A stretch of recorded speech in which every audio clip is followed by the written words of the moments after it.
barbarian betrayed the Capulus, showing where the water supply of the capital was located.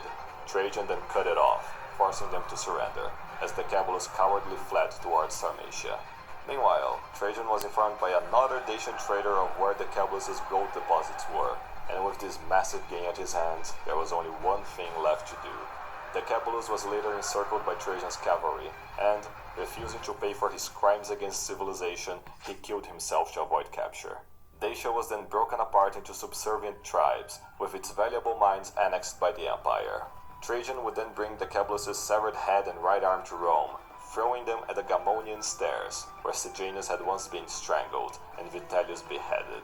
To celebrate the conquest of Dacia, Trajan held a majestic triumph, bringing to Rome 700 million sesterces worth of gold with him, and another 700 million more every single year from the new province.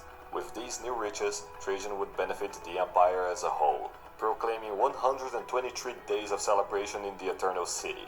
After pleasing the plebs, he would have Apollodorus build him a great column to show how Dacia was conquered, Trajan's Column. Then a forum for the patricians, Trajan's Forum, and a market for everyone, Trajan's Market, and a road for everyone as well. Can you guess? Yes, Via Traiana. And when the client king of the Nabateans died, Trajan sent his legions to directly annex it, bringing civilization to Arabia by building a road connecting it to the Red Sea, going through Petra in its route. Yes, the parallels are only going to increase. For the next 7 years, Trajan ensured the Roman peace, spending his off time exchanging letters with Pliny the Younger, a good friend of both Tacitus and Suetonius, and assigned the governorship of Bithynia.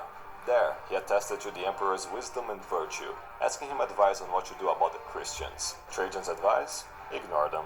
For even among the Christ-cucks of the future, Trajan would still be universally loved as a virtuous pagan. But while Trajan did everything in his power to make the Pax Romana true to its name, the barbarians of the Far East wouldn't allow him.